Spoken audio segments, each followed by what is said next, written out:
Okay, welcome to Design Patterns in VR Development by me, or as I like to think of it, how I got into MAGFest free this year. A few months ago, Steve Sheets called me and said, hey, do you have an idea for a MAGFest panel? And I was like, yeah, sure, and I just came up with Design Patterns in VR because it sounded cool. And then 3 days ago, I had to actually make this presentation, and I was like, don't know what that even means. So I'm going to do my best, and hopefully it doesn't suck. I'm a 3D artist. I've been using Maya in particular since like 2006. 2008, that's what that icon is the first version I actually owned. I was nominated for an Emmy back in 2011 for some work I did on a PBS project. Basically, I've worked primarily for nonprofits and educational institutions, public broadcasting being one of them. And it was a documentary, and we did like a sort of game supplement to it. And we were nominated for an Emmy, me and the people I worked with.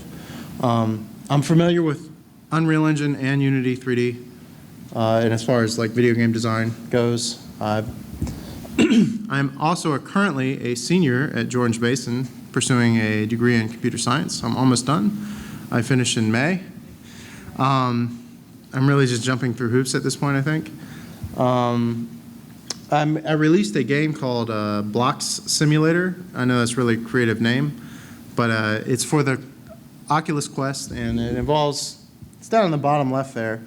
You put things together with plastic blocks, and you can climb in, up, and around it, and then you can export an OBJ, a .obj file of what you've made, and then 3D print it. I guess that's what gives me the most street cred for this talk right now. Just because I just did it, and I wanted to mention it. This right here is an augmented reality app I made over the semester, this last semester. And I think it technically makes me an XR developer instead of just a VR developer because... MR. Oh, MR. Okay, so AR plus VR is MR, not XR. Okay, all right. Got that good to go. So I just wanted to mention that right here. I have also done augmented reality as well. And right there. All right, so this is the game Block Simulator, just so you know what it is. It was, you build things with virtual blocks, and you can explore what you've made, and then export an OBJ, and I guess we don't have internet, so you can't see what it looks like. Oh, there it goes. Oh, there it goes. Okay. So, yeah, it's for the Oculus Quest, which presented its own challenges, seeing how that's basically a mobile platform. And it worked. I finished it over this last summer, and it was the very last week of summer, and I released it on a Friday. And by that Monday, I had 1,000 users, 1,000 installs. And then I went back to school and completely ignored the entire thing. Since that time, it's gotten a couple thousand more users, and I just kind of look at it from a distance, and that's cool. It's neat that it does stuff. Yeah, 3,637 installs so far, as of yesterday, I believe. But that's basically what you do with it, this little video right there. People seem to like it. This is my augmented reality app. You can drop text messages in real-world locations, and then walk by with, like your phone and see the text. Like, the entire idea was to have augmented reality graffiti, and I think it kind of works. It's a good prototype. In this picture right here, I took it to a bar and showed my friends, and they decided to draw balls everywhere. But yeah, you can put whatever you want down anywhere you want, which is kind of neat. Next, come on. It doesn't want to go. All right. So what we're going to talk about today is I've had a huge problem with my development experience is basically finishing what I've started. And I'm going to talk about some strategies today that might help you stay motivated and goal-oriented enough to actually get something out the door that people might want to use. For the most part, I've made a bunch of toys that are amusing to me by myself at home, but that doesn't really help anybody else.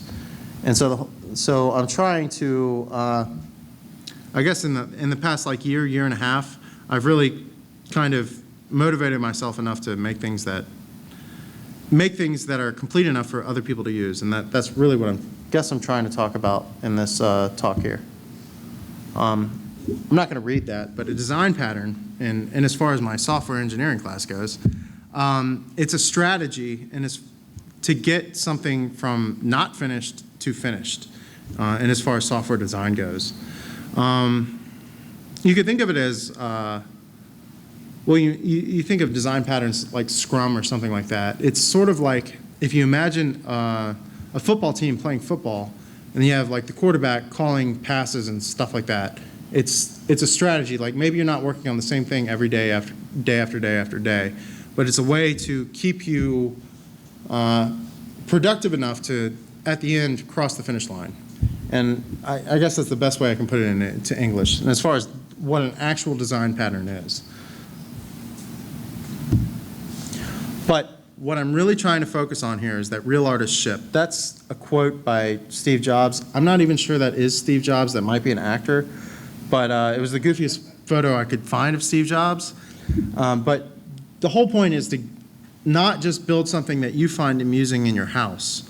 Like you want other people to experience the things that you've made. So that's what I'm going to try to talk about in terms of VR development, which I feel like I have some experience in.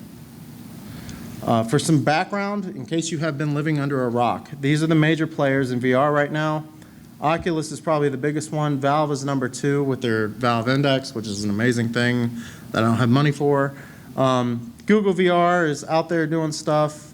HTC was in partnership with Valve for a while with their Vive. And then there's also PlayStation VR. I just wanted to mention them for completeness.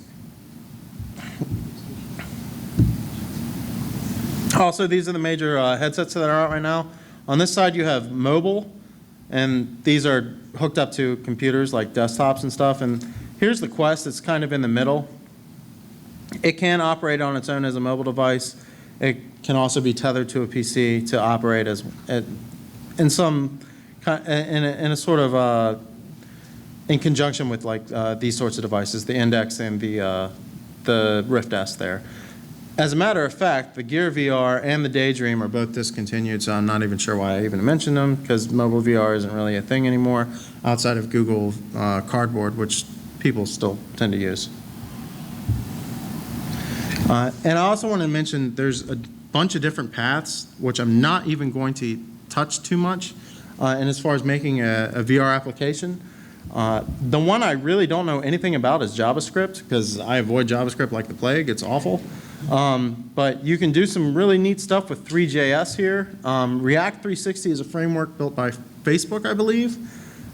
This is the logo for A-Frame, which is also another JavaScript framework for building VR content. I don't know anything about that. I just, again, wanted to mention it for completeness. My primary experience involves Unreal Engine and Unity 3D. There's some differences between those two platforms. Unity 3D was where I got my start in programming anything for games. Their C# API is amazing. It is the best one of the best programming experiences I have ever had. It's sex. It's great. It's awesome. I can't talk well enough about it enough. But it doesn't have low-level access to the hardware, like the actual metal, the way that Unreal Engine C++ API does. The thing about C++ is that, well, you know what I'm talking about. I have C++ on my resume as a language that I know. I've written a ray tracer in C++. For my blocks game, I wrote the OBJ exporter in C++. I've done a bunch of school assignments in C++. But if you were to ask me if I know C++, I would feel like a fraud answering that question in the affirmative, because it is a monster of a language. If any developer tells you they actually truly fully know C++, they're lying. They are 100%. Yeah, they're lying. They're lying. The standard is like 4,000 pages. Yeah, maybe Tim Sweeney or John Carmack, they know C++. I don't know C++ the way they know C++. I can do things in C++, but to say that I really know the language, yeah, I feel like a liar. But The Unreal, that's not the only option for programming that Unreal has. It has a Blueprints visual node graph system, which is pretty amazing and honestly is easy and useful as Unity's C# API goes, but it's different. And some problems lend themselves to actually just writing out the instructions one by one in terms of source code.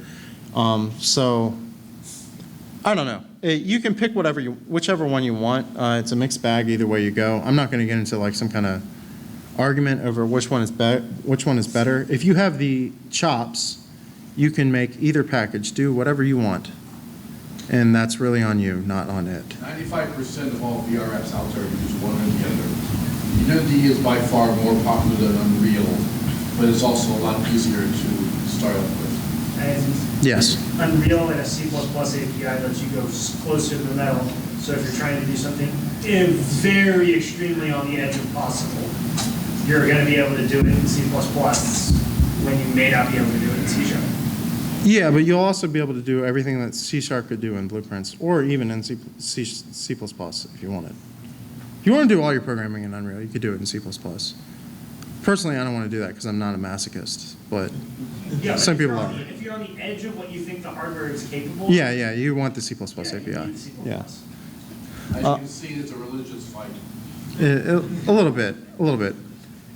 The I don't want to make the C++ API sound fun. It isn't. It's awful. But it will. You can definitely do some really cool things in it. All right. So anyway, things I've learned. The best way of I think learning things. You don't want to learn from your own mistakes. You want to learn from other people's. So, and I've made a bunch of mistakes. So hopefully you'll learn something from my own mistakes. If I'm saying something here, it's because I learned it the hard way, which is unfortunately the only way I seem to be able to learn anything. But so just. You can go and find out if I'm telling the truth if you want, but just try to trust that I am. So my first piece of advice is to start from an extremely high level on what you want to do. We took a class. I keep pointing at this guy because he's been in a bunch of my classes. But we took a class where you had to actually come up with a board game, like with paper and stuff like that, and map out exactly all the rules of what the players would do and stuff like that in real physical space. And in virtual reality, I have to say that is an excellent strategy to take, just because the user experience is going to be, it isn't going to be one-to-one to reality, but it'll be closer than any other kind of video game genre. So you will want to act out, I feel, what you want to happen in the VR game and write down all of it, just to prevent yourself any sort of headaches in the, down the road. In case you haven't taken something into an account or something like that. And I'll go into more of that. User stories are probably the most useful type of, if you've never heard of it, it's the most useful tool, I feel like, just getting started out. If you've never heard of that, it's basically like, as a blank, I want to blank in order to blank. And sometimes it's like, if you're making, like Facebook or something like that. As a person, I want to share my life with other people so that, I can feel good about it or something like that. But in context of VR, if you look at this little video clip that I have there, I wanted to shoot a squirt gun. And it turned out there was a lot more to that than just, having an asset and pulling a trigger. You have to figure out how to pick up the asset, how you're going to reload it, all of that stuff. And look, all of that right there was very math heavy. It wasn't like a simple thing to implement. That probably took me a week just to get all that done. And so if you run into, while you're implementing stuff, I didn't consider me using this thing in some other way that was very obvious, you're going to be kicking yourself in the butt. So try to map out exactly everything that you want to happen in whatever you're making before you even consider implementing anything.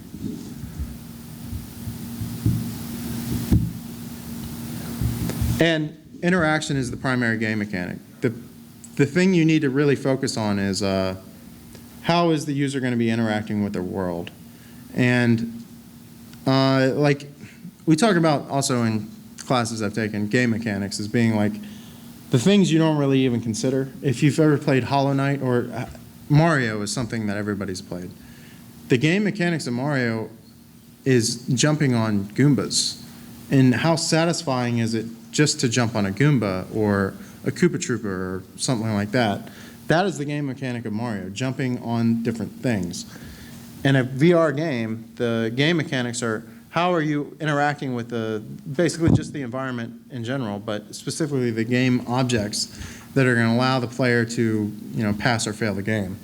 And you need to really, really, really think about how all of that's going to happen. And at an intuitive level, like how would you do it in real life? Going back to like make-believing your game in real life, you should really think about doing that. Yeah, how will the user touch objects? How will the user move around? Are they going to teleport? Are they going to walk? Are they going to run? Are they going to jump? Are they going to swim? In Skyrim, like the Bethesda games, you can actually swim by like going like this and stuff. And you really need to like think about all of those things first before you ever write a single line of code.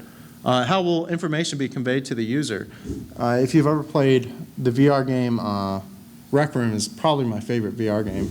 But if you have a wristwatch, you bring it up and it pops up a UI. And from there, you can also convey using information to the environment by punching buttons on the UI. And that's probably honestly one of the better designs in VR that I've seen in as far as the UI goes.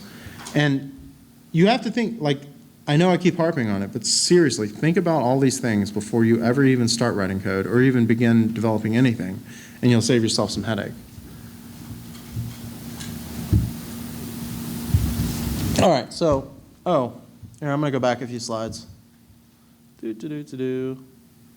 So you'll notice this icon here and this icon here. These are plugins, I guess, respectively for Unity and Unreal. This one is the icon for the virtual reality expansion plugin for Unreal, and this is VRTK, the virtual reality toolkit for Unity. If you guys are anybody in here is seriously going to try and make something on Unity or Unreal, I recommend you get those plugins, VRTK and VRE.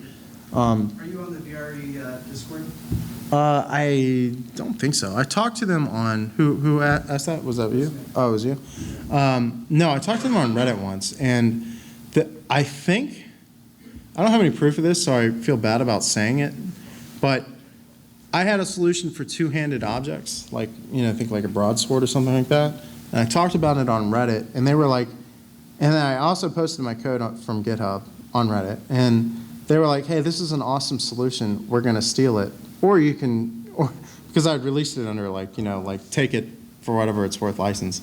And they were like, we're going to take it, or you can implement it yourself if you want. And I was like, just take it.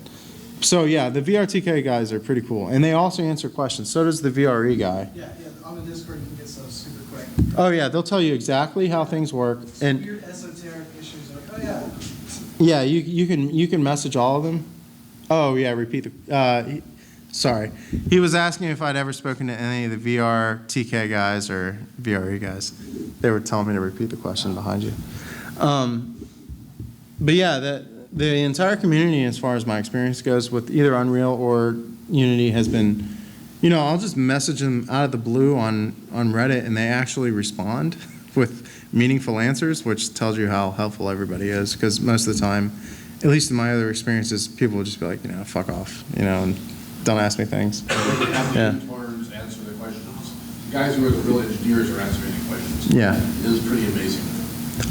VRE has recently been selected as the Epic Games. Mega grant. Yeah, they got a mega grant. They got one. Yeah. That's awesome. And it's just one dude. And dude, that guy is super nice. Because I asked him some dumb questions, and he was very nice. He was nice enough not to call me an idiot. Oh, it's literally this one. Yeah, it's just one thing right here that was very obvious, But anyway, so talking about them, my suggestion is even just to use them, it's going to be, they're so complicated just to use that you're going to have to pull them apart and figure out how they work well enough just to be able to use them. You're going to have to know how they work anyway. So if you go that far, you might just want to write your own solution, which you would probably be more familiar with than somebody else's. That's just my suggestion. I've learned a whole lot by doing it. I've written my own interaction system probably 3 or 4 times now. For the most part, it's the same interaction system. I've just been iterating on it. But yeah, that if you want to really know what's going on, I mean, that's how I taught myself both the Unity and the Unreal Engine APIs, was just by writing my own VR interaction systems and figuring out all the parts and pieces well enough in order to be able to do that. So I don't know, that's one way to learn those APIs, and if you have a better one, by all means use it. But if you want one, go ahead and try to emulate what these two packages are doing in Unity or Unreal, whichever path you choose. Another piece of advice is to divide and conquer. The easiest or the most, the biggest trope in VR right now is like, I want a gun and I want to shoot stuff and blow stuff up. But if you think about that is a multi-stage problem. There are a lot of different parts to that. Picking the thing up, pulling the trigger and shooting something. Like in a regular video game, your character would, like run across a gun or something, automatically have it, and you just push over whatever the button is, like hit spacebar or whatever, and it'll shoot the gun in whatever direction it's looking at. That's only one of many parts of what it would be in VR. You have to be able to pick it up, aim, and shoot it, perhaps mess with it somehow, like reload it or what have you, put a grenade in there. And then it has to be able to know what to do when you've released it and dropped it. And for programmers out there, if that looks like a state machine, it is, or at least when I write this stuff, it turns into a state machine. And those are all maybe not equally complex, but equally important problems. But the really complex part happens when you try to transition from 1 to 4, 1 to 3, 1 to 2, 2 to 1, 2 to 4, 2 to 3. That becomes complicated. And you're going to want discrete, isolated solutions to these different states at any given time to rely upon when you're writing your solutions. Optimization. This is Tony Hoare. I hope that's how you spell it or pronounce it. Sorry, but he is one of the fathers in computer science. And premature optimization is the root of all evil in programming. I oftentimes lose myself in the weeds. I miss the forest for the trees, and I get caught up in a problem that really wasn't that big of a deal to begin with, and I probably could have just lived with being how it was before I even tried to solve it. So my solution, usually in a game, you'll just turn everything on and then turn things off as, you'll look at performance and be like, oh, I can't have this giant, very expensive thing in my scene, I'll just remove it. With VR, I look at it in an opposite light. I turn everything off, and then as I can, I turn things on again. Yeah, effects, just turn them all off. All right, first of all, you're going to be dealing with a forward renderer anyway, which really doesn't have access to a G buffer because there isn't a G buffer. So you'll have no post-process effects, so no motion blur or what else is there? Motion blur, reflections, all that stuff. It's out the window. You can't use it. This is a school project. I did this for 425. This was our final project. And I kind of celebrated the fact that I had reflections and glow and motion blur and all that stuff, and I just turned it all on and loved it, and it was so much fun. But you have to turn all that stuff off. It's probably not going to exist anyway, and even if it did, just because you're going to be using the forward renderer, and I think John probably talked about that tomorrow. You won't have access to them anyway, and even if you did, they'd be too expensive. So turn off all the effects. No focal blur. Get out of here. It's not happening.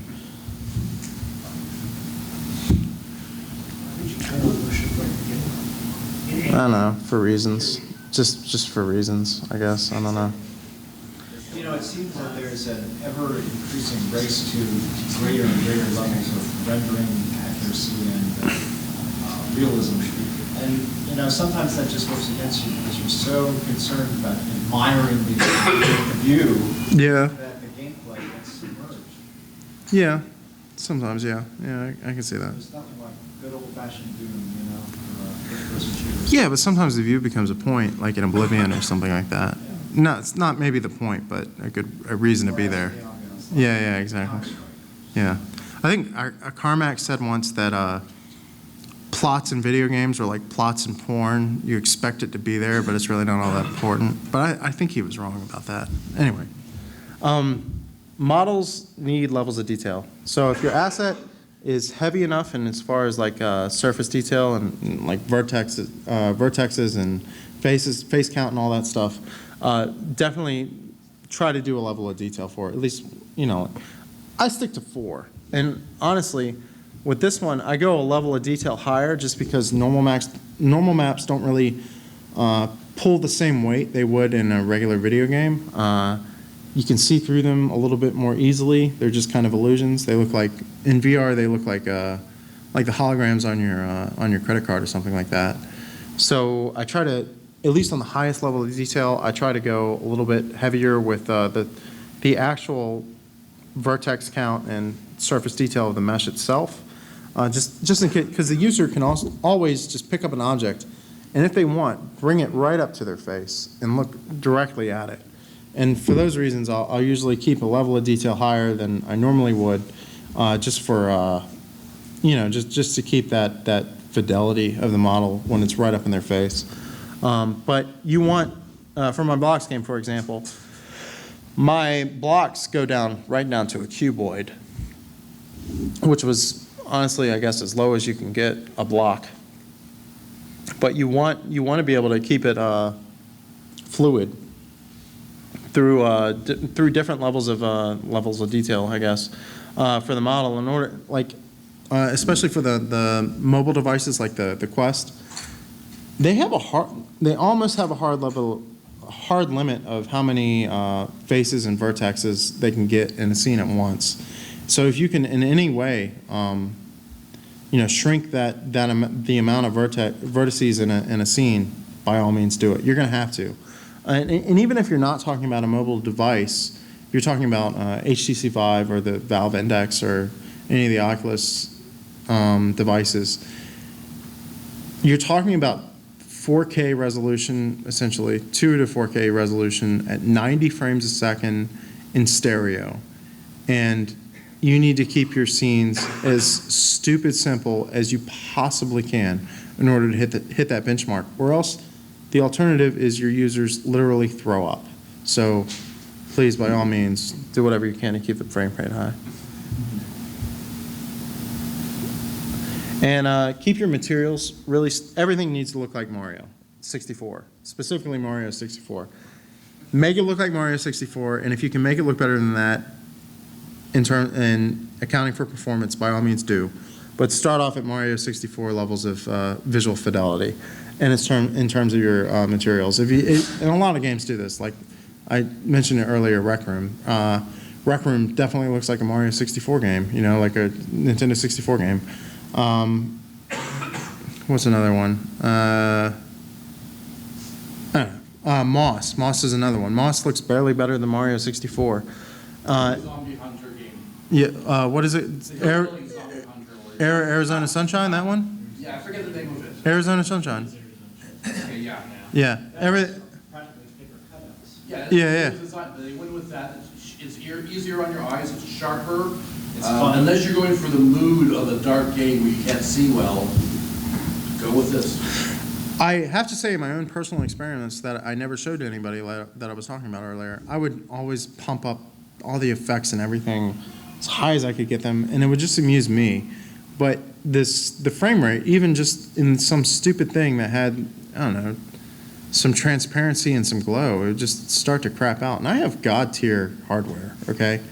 I have a Threadripper with 64 gigs of RAM, okay? And it would drop the frame rate on that thing. So you really can't go higher than Mario 64 is the threshold. In my own blocks game, I just want to, for illustration, the blocks material was stupid simple. It was, just basically a normal map and an occlusion map. But for user purposes, I wanted to make some transparency in order to visualize for the user exactly where their block was going when they were attaching it.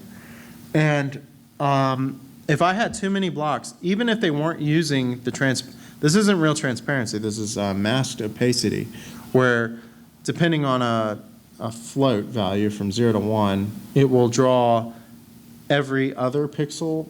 If the float is at 0.5, it will draw every other pixel of the asset, and then draw the assets behind it instead for the pixels that it's not drawing the asset.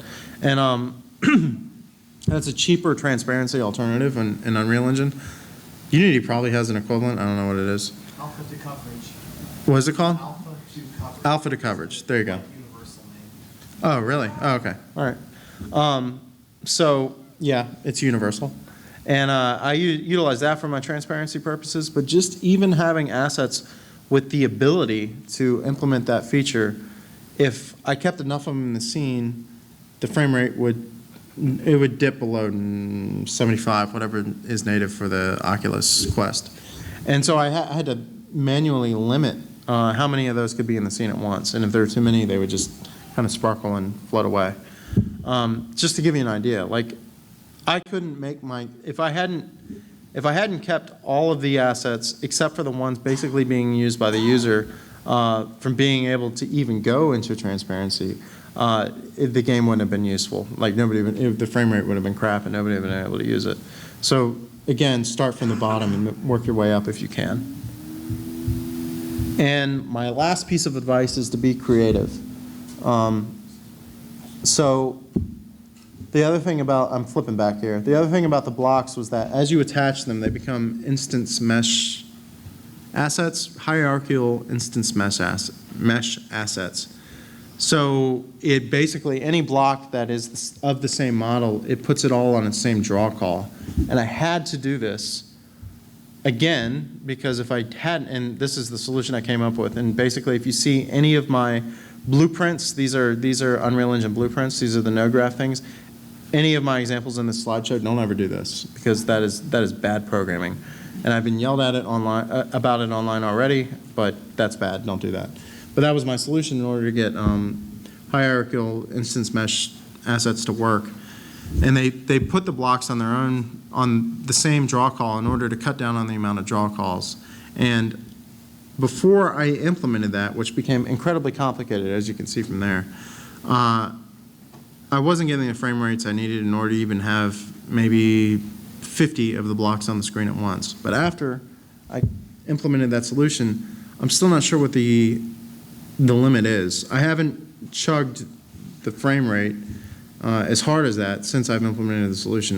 Granted, I haven't tested it as much as I should have, but I'm thinking the hard limit is probably high hundreds, maybe even the thousands of blocks in the scene at once. So really, look at all of the features that are inherent in the package of whatever you've chosen to make your application in, and try to come up with creative ways to use them in order to accomplish the goals that you're going after, or else you're probably not going to, especially in VR, just because of the limitations on performance that are inherent to the platform, inherent to the genre. You're not going to be able to accomplish your goals unless you think out of the box in the way that I did there, which, again, don't do that. That's bad. But you just basically learn the platform that you're using as well as you can and try to put the pieces together as creatively as possible. And thank you for making it to the end of my presentation. If you have any questions, I would be happy to answer them for you. I would like to say, you say things are bad. In what? In terms of what? You said that was bad. Oh, that programming was bad. Sometimes things that look bad are efficient. You should look at the article treacherous optimization. Yeah, well, I mean, that's like the flip side of optimization. It's like, does it work? And does it work well enough? Then just leave it alone. You know, and that worked well enough, so I left it alone. Well, there's a thing in like rep where it actually discards the fact that it has matched things 4 times in a row just to avoid a single branch to speed things up, which is nuts. And you start getting into super granular optimization, and it becomes a mess. Yeah, always work until it works well enough. Like get your software to work well enough, and then just leave it alone after that. Yeah, for sure. Anything else? Anybody? Yeah, what's up? I'm curious, elaborate on your experience writing shaders or programming for shaders in Unreal Engine? I have never written a shader in my life. Yeah. That is a specialty piece of work. I've known entire teams of OpenGL programmers, dozen people for a team, one or two of them does the shader for everyone else. Unreal Engine has a node graph-based material editor, and it's done everything I needed. I thought about writing what is it called? Vertex offset shader or something like that to manipulate a mesh from the shader, but I don't know. I never really got around to it, and I didn't have a need for it, so I never did. Well, you've done some shading. I've actually done the implementation of meshes in Yeah. shader language, but only minimal stuff. So, Just a lot of people just take the shaders. One of the nice things about Unity is there's a huge library of resources, artwork, code, examples. A lot of time we borrow from other people. Oh, yeah, definitely stand on the shoulders of everybody else if you I can. can't read that sign. What is the sign? Yeah, what'd the sign say? Just as speaking on the mic as you're recording this. Oh, sorry. Yeah, I have a tendency when I come on not to use the microphone. I'm not used to people telling me I'm not loud enough. Okay. Any other questions anything else? in the area of VR? No? Guess this. Thank you for coming. And thank you, Reed, for doing the talk for us. Good.